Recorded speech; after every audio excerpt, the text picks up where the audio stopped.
Welcome to r/Maliciouscompliance, where a selfish Karen causes someone to bleed to death. Our next Reddit post is from Kanandi.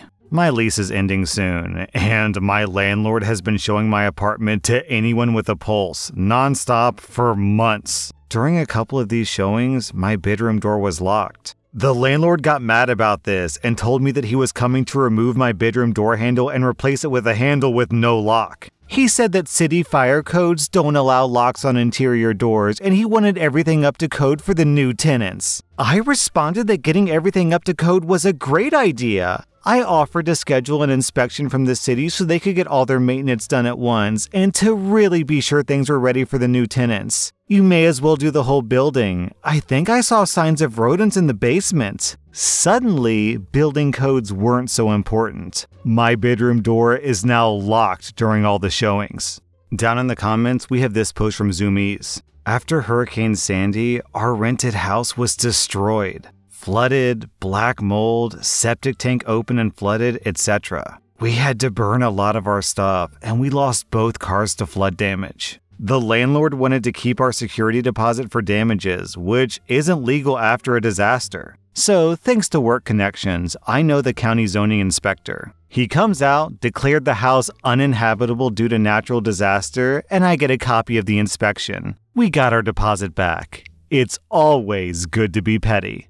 Our next Reddit post is from Femintar. I was driving a semi-truck on a highway when the traffic suddenly became bumper to bumper on a 2-lane due to an accident a couple of miles ahead. Everyone was creeping along and I was in the right lane. Suddenly, I saw a regular vehicle, not an emergency vehicle, on my right side, the shoulder lane, passing me. There's not even an exit nearby, so I was like, hell no. And as soon as I saw the couple vehicles behind me trying to do the same thing, I immediately blocked them by going slightly to the shoulder, so I'm occupying 2 lanes. I got a few honks, but I couldn't care less. If I'm suffering in a traffic jam, everyone should be as well. The shoulder is not for passing. As long as I don't see any flashing lights behind me, I am not opening the shoulder. So we're just crawling away, and after a few hundred feet, I see an idle police cruiser on the shoulder up ahead. I figured that nobody would dare use the shoulder anymore, so I merged back to my lane. Turns out I was right. The shoulder had become empty all of a sudden, but that's not the end. While I was chilling, just creeping along, I heard a very annoying and repetitive honk on my left side. I looked over, and I saw this lady with huge glasses and a ponytail bending down over her seat looking at me, yelling something, looking outraged. I rolled down my window, and this is the following conversation. You know you're blocking 2 lanes, right? Huh?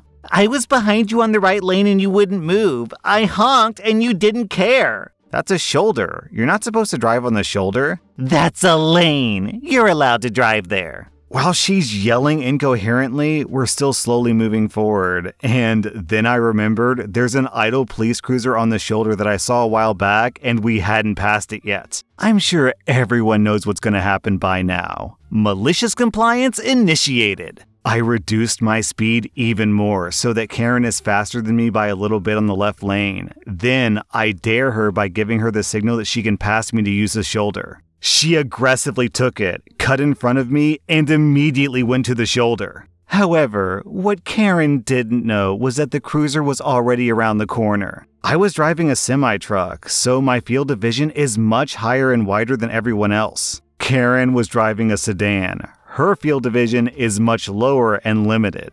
What I didn't take into account was how aggressive Karen was driving. She cut the corner so quick without looking that she ended up hitting the police cruiser. Sorry, officer. It was so abrupt that I could hear the crash pretty loudly. I could also tell that the driver in front of me was gasping in shock as well. I have never seen an officer get out of their cruiser so fast before. This dude practically jumped out of the cruiser in less than 1 second.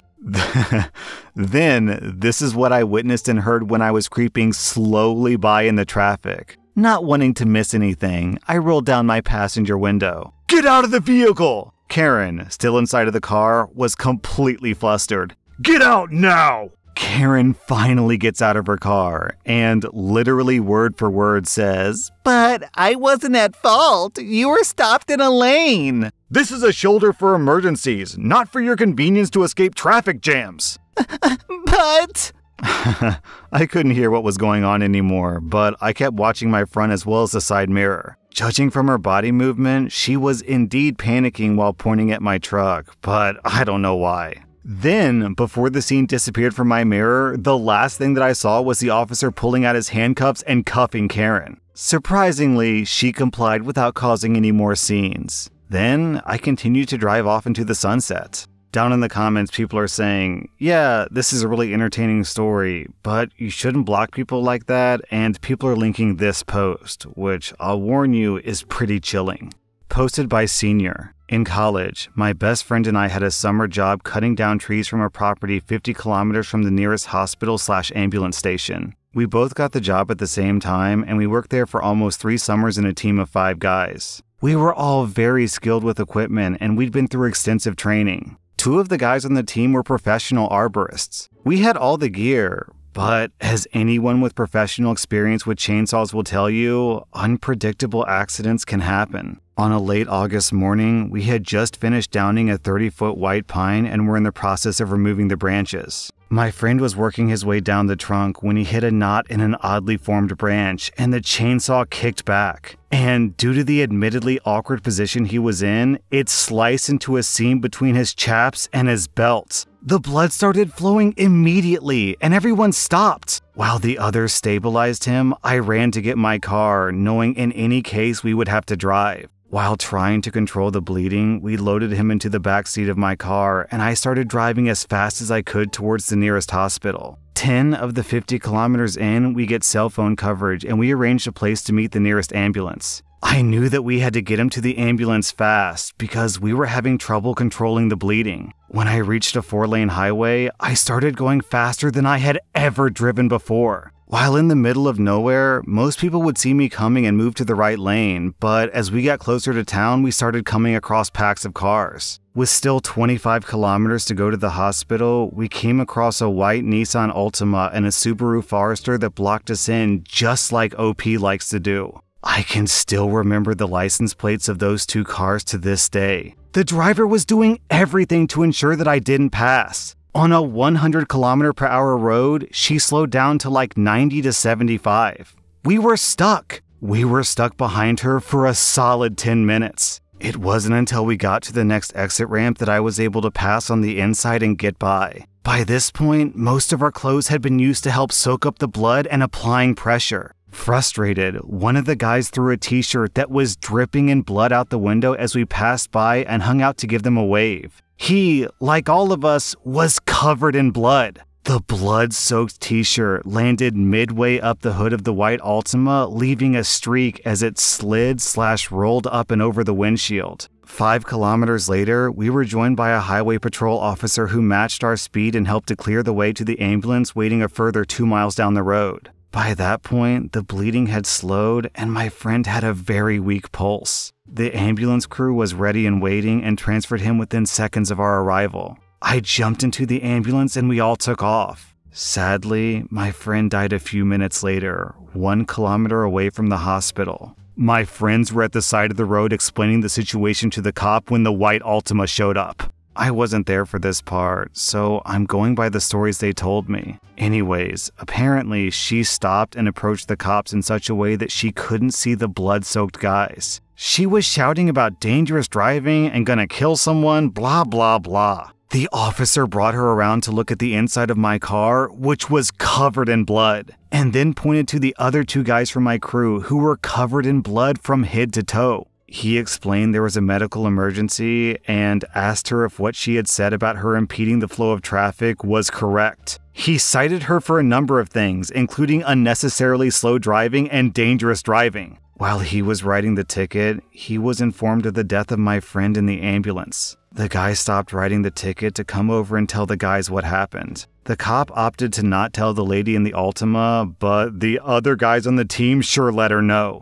The guys got in the car and came to meet me at the hospital where we were going to meet with police to explain the situation. On the way, they passed the Subaru Forester, which had been stopped by another officer. Your best bet is to just get out of the way if you can. While the driver behind you might just be a douchebag, it may also be someone in a medical emergency. A woman in labor, a child having a diabetic attack, or a tree surgeon bleeding to death. In any case, letting them past you doesn't affect you in any way, and it may save a life.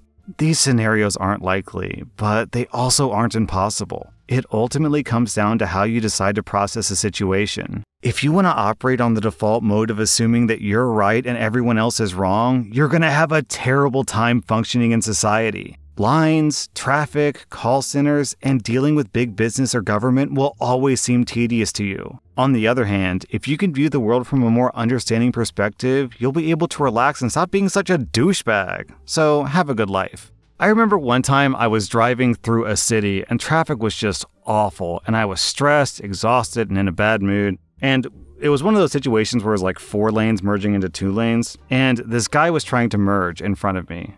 And he signaled to me. He was adjacent to me, so we were eye to eye. And he signaled, and I sped up and got closer to the car in front of me to not let him in. And the guy gave me this look, really, dude? And then just kind of laughed, sped past the cars, and just cut in front of me, several cars up. And that moment, every time I get stressed about traffic and I have some impulse to be mean, I just remember that moment. It's what's the point, man? What is the point? I know it's a simple, not very exciting story, but I don't know. That moment just sort of made me realize that being aggressive on the road is just stupid.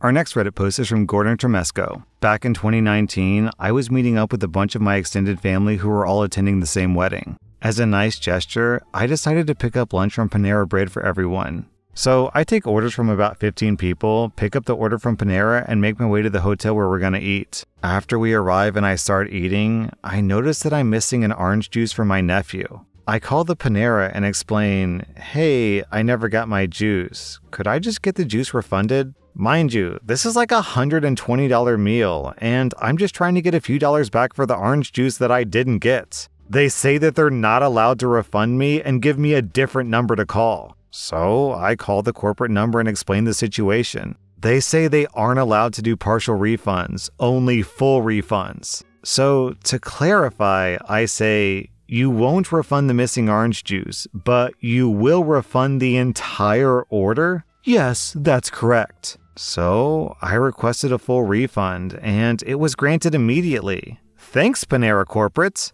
Okay, so down in the comments, people are explaining that, yeah, this is really absurd, but actually, it does make sense to work this way. Because reversing a charge on a credit card is super simple. You just reverse the charge. But to create a second, entirely new transaction just to refund someone $4 usually isn't really worth it for the company. Our next Reddit post is from Code Egan. And for context on this post, a chicken coop is trucker slang for a way station. I drive a concrete truck. We deliver ready-mixed concrete throughout a fairly large area. Keep in mind, concrete has a shelf life of 90 minutes once the water mixes with the cement. This is very important on spec jobs. Our company uses a routing and trafficking system that I'll call terrible system. If there's a good route or a less than good route, it chooses the worst route of all routes possible. This became obvious after using it for a very short period of time. During training, new drivers are told to use this system for the final part of the route only. The problem is, every time a driver doesn't follow a route, an alert is sent to management. Early in using the terrible system, managers found a way to turn off these alerts. A new manager starts. After a year of working, he brings up in meetings that drivers aren't following the terrible system routing. Multiple times, we tell him that it gives us the worst and longest routes, but he doesn't listen. After 6 months, he states that drivers will be written up if we continue to not follow the terrible system's routing. Drivers don't listen. A few days after this pronouncement, a fellow driver is written up, and everyone is talking about it. Cue malicious compliance. The very next day, I have to take a second load to a location that I've driven to before. It's 15 miles east and then 10 miles north. Following that route takes about 45 minutes or less. We had been going to that job site for 3 months by this time, and we knew that the terrible system gave a much longer route. I was the first truck of 4, and I noted on the radio that we had to follow the terrible system route as directed, and off I go. The terrible system route takes us southeast 13 miles, then north on Interstate Highway 35, which includes a chicken coop way station for non-truck drivers. Then it takes us east through a large metro area for 20 miles, followed by the last leg south of about 15 miles. It takes 125 minutes for us to arrive. The terrible system gave us an estimated travel time of 140 minutes, so I did well. I arrived and my concrete is automatically rejected.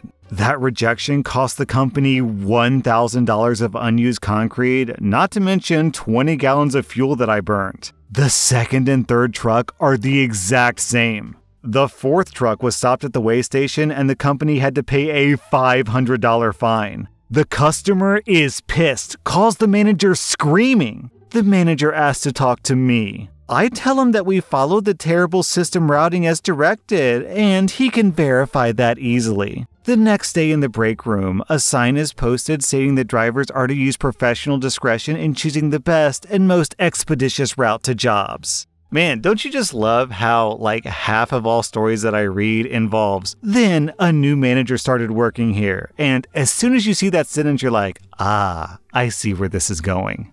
That was r/malicious-compliance, and if you like this content, check out my podcast where I publish the exact same episodes. Also, hit that subscribe button because I put out new Reddit videos every single day.